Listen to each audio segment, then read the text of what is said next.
We have a few different flavors of our app. I think the first thing I'm going to show you is the payment piece, and I'm going to, sprinkle in some of the collection stuff as we go along. So I'm going to go ahead and open up a customer master here, and the first thing I'm going to show you is how we store and tokenize a credit card. And so I'm going to go here to Actions, iPayments, and I'm going to hit Profiles. And you're going to see right here I've got 2 profiles stored. And if I want to have a third one, I've got 2 options to do that.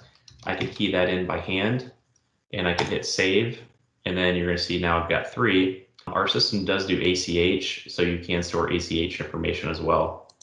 The second way to get credit card information is to email your clients a secure link that they can click on and enter the token themselves. So I'm going to go ahead and email this to myself, and you can kind of see what that looks like. And keep in mind I had 3 tokens stored there. So the client gets their link, and we have a domain iPayment secure, and then we set up a kind of like a subroot or subdirectory for each client. So like this would be like tmgroup.com or whatever the case might be. And so you're going to go ahead and punch in your card, the client will. You're going to save information. And it's going to let me know that a new card was added in this. Well, this is going to be what the end customer sees. And then what you're going to see, you should get an alert here. Yeah, we get a little alert says, hey, Mr. Customer, or, hey, PM Group, someone added a new credit card to your system. It's customer number 10,000, and, there's the card ending in all ones. From there, when you hop in back into BC, you can see now I've got 4 cards stored on profile. And so I showed you 2 options, one way where you can do it yourself, and then one way where the client can do it and you get an alert. The next thing I'm going to show you is how to run an on-account payment.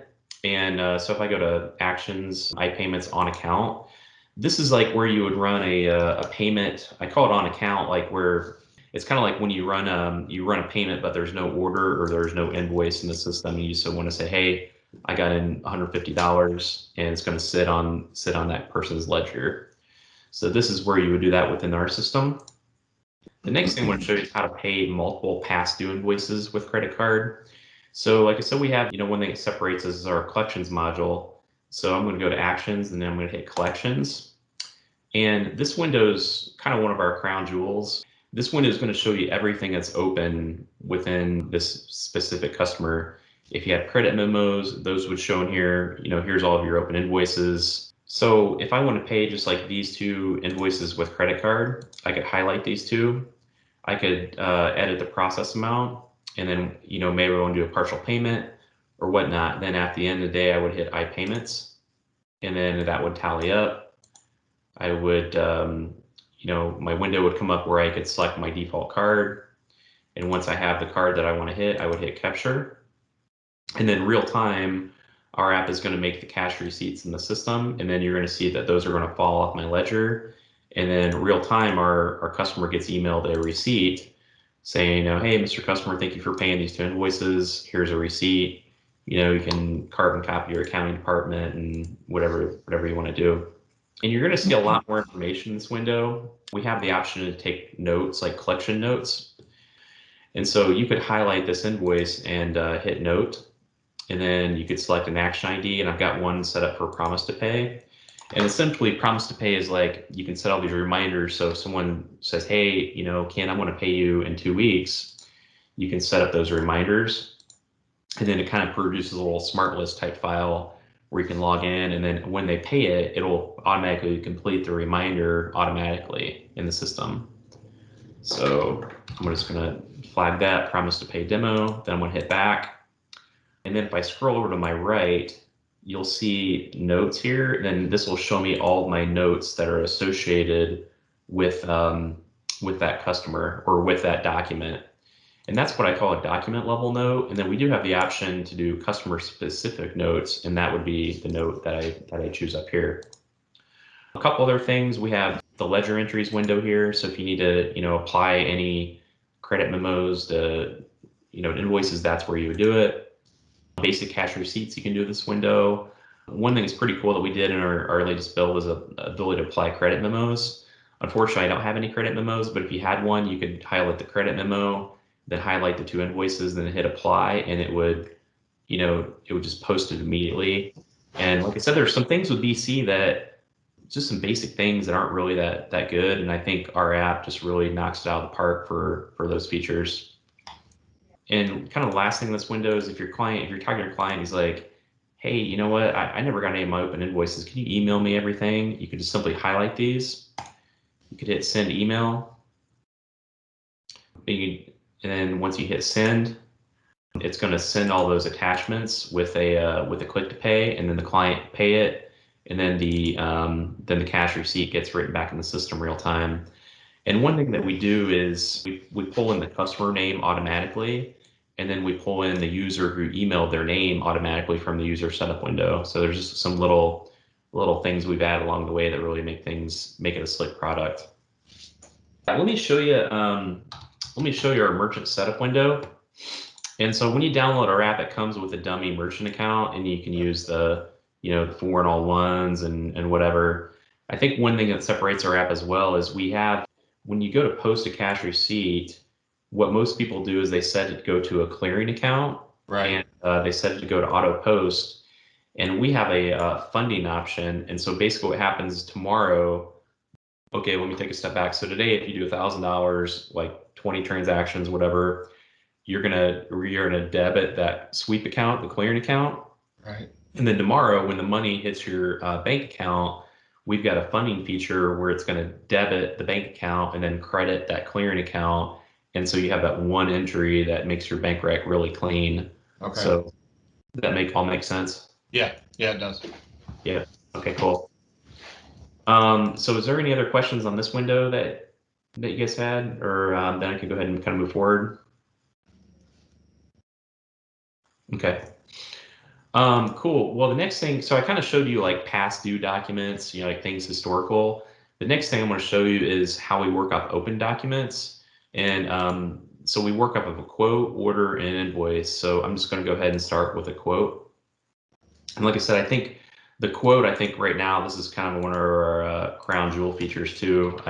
Some things I showed you, I don't think anyone really has in the marketplace. So I'm going to go ahead and email myself this quote.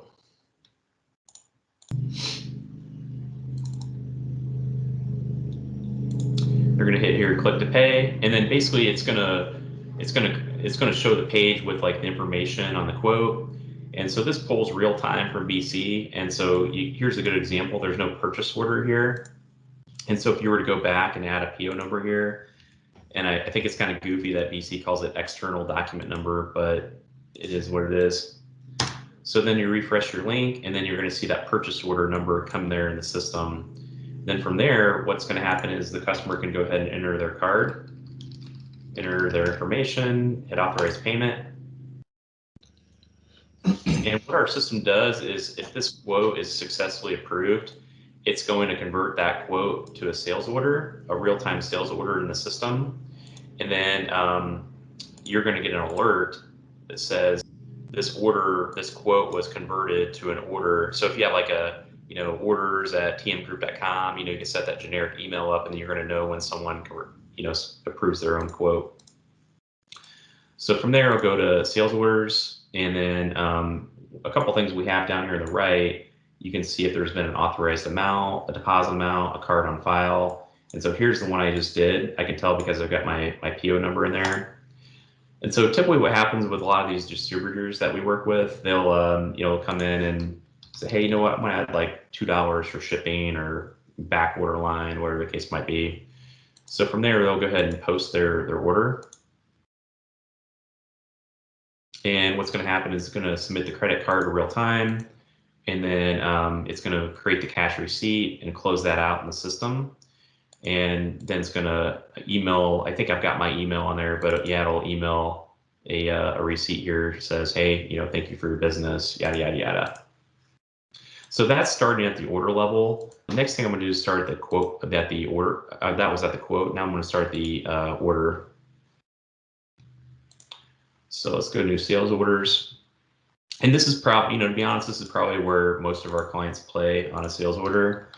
And really from a sales order, we work a lot of different ways on here. The first way is you can email your client a confirmation and they can enter the authorization themselves, pretty much like I showed you with the quote. Second way is you can add a card to the order and it'll just, as it posts, it'll run the credit card. The third way is we work off the prepayment feature. But honestly, I don't know what your guys' take is, but a lot of people don't really like this prepayment thing. And so we have our own way of doing a deposit. So most commonly, people will go up here, go to Actions, iPayments, and then they can enter a card on the fly, or they can enter one of their existing tokens. And then from there, they can hit capture, or they can do a pre-auth. So I'm just going to run a capture payment. And this is what I call like a like a true deposit on a sales order. So you scroll down, then there's my deposit amount. And then I don't know how many accounts we have in the room, but what our app's going to do, it's going to go ahead and make the ledger entries in the system. So you'll go ahead and see this cash receipt with amount remaining, the full amount. Then what happens from there is when the client will go ahead and post their sales order, it's going to apply that deposit to the invoice during the posting routine. And then you'll notice when I open up my invoice, you're going to see that automatically closed out that invoice. And then when I go back to my ledger entries, that amount remaining is going to be wiped out. So I had a lot of people ask me questions about how that worked. And, one lady was a longtime BC person, and it's like she didn't believe me that it was doing that. So I just want to show you the details there. The last document we work off is posted sales invoices. So this one's a pretty easy one.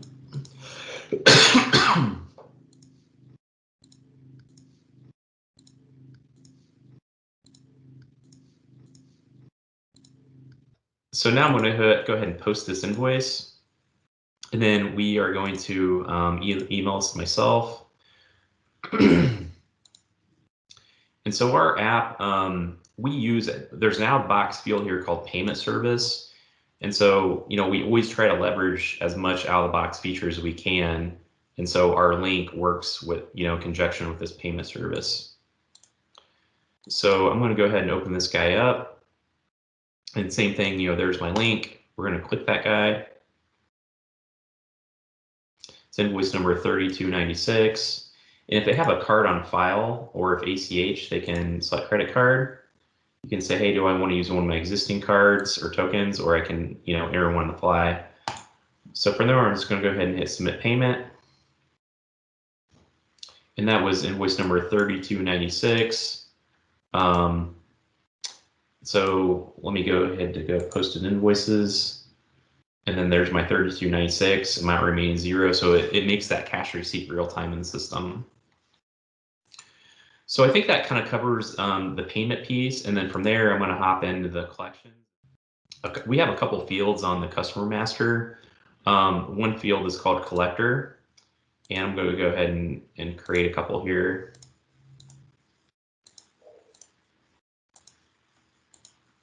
And so this just says, hey, RMB is the collector for Adadium Corporation. And then you have collection plans. You say, they're assigned to the standard plan. So let's go ahead and open up the collection manager again. And basically what you're going to see here, this is a summarized AR aging by customer with notes. So if I scroll over the very far right, you're going to see the different notes that have been, it shows you the last note in the system. And one reason that's important, because if you have a customer in here where they owe you a ton of money and you're like, gosh, Ken, no one's called on these guys in 6 months, then if your upper management kind of gives you some visibility there. And one thing that's pretty cool is these aging buckets, these aging bands, the grid will dynamically change. And if you want to see your 91 and over, it'll show you exactly what makes up that number. And then if you want to hit total, it'll go back to total there. And you can make this, you can hit view assigned customers, so you can only see like ones that you're assigned to. But if you hit view all, then it'll just show you everything in the system. We do have a search bar on here, so if you want to do any searching, maybe search by sales rep, customer name, whatever you want to do, that can be done. Obviously, I say one advantage I really like about VC is everything can be, exported to Excel. As you guys know, like AR agings in Excel, And we do have a detailed AR aging with notes down here under reports. So if you want to open up that file, it would give you those details. And as you guys know, like end users, they love their Excel. And also, if I hit my fact box, you're going to see those reminder notes, like those promise to pay reminder notes. So if I click this guy, you're going to say, hey, I've got one promise to pay down there. And if you had a grid, it would just let you track, all the times people owe you money. And, most importantly, once they pay you, this is automatically going to be completed, and then that'll drop off your list. And you see all your other interactions there. So if you want to see like all the different times someone called, it would be there. And then you can see the customer stats, all that good stuff. And when I hit my customer right here, it's going to drill into the customer master. And it's going to show you all the details. So you see like all their open stuff. And this is the window that I was originally in when we first started talking. So from there, you can make additional notes. You can send out, manual emails, all that good stuff. So if I hit send email, you can add other attachments on here. Like I said, it does auto-populate the customer name and the person who's sending it. So that's a nice little feature. Hey, Ryan, real quick Yeah. question on that. Can you select multiple invoices and email them all together? Yeah, let me do that. Yeah, that's one thing when I first logged into BC, I was like, if you want to send everything, if you want to send a customer all their stuff, I mean, Right. you have to do it one by one. I was like, yes, you do. No, it's a great feature. I'm like, I was like, that's an easy one we can knock out. Yeah, nice. So here's the 3 attachments. Cool. I like yeah, it's just way easier than we have that click to pay. I think it's at the bottom right there. You can click to pay it, and that's an out of the box feature. So cool. Thank you. Yeah, you're welcome. And then I think the last piece of collections is collection plans. And essentially what this does, it automates everything that I just showed you. And you can run this manually, or you can set up as a job queue, and the parameter name would be whatever the name is, and you'd run it from there. So, so basically you have multiple plans. I only have one here called standard. If you want to assign it to customers, you could say, hey, you know what, I'm going to, assign this to everyone.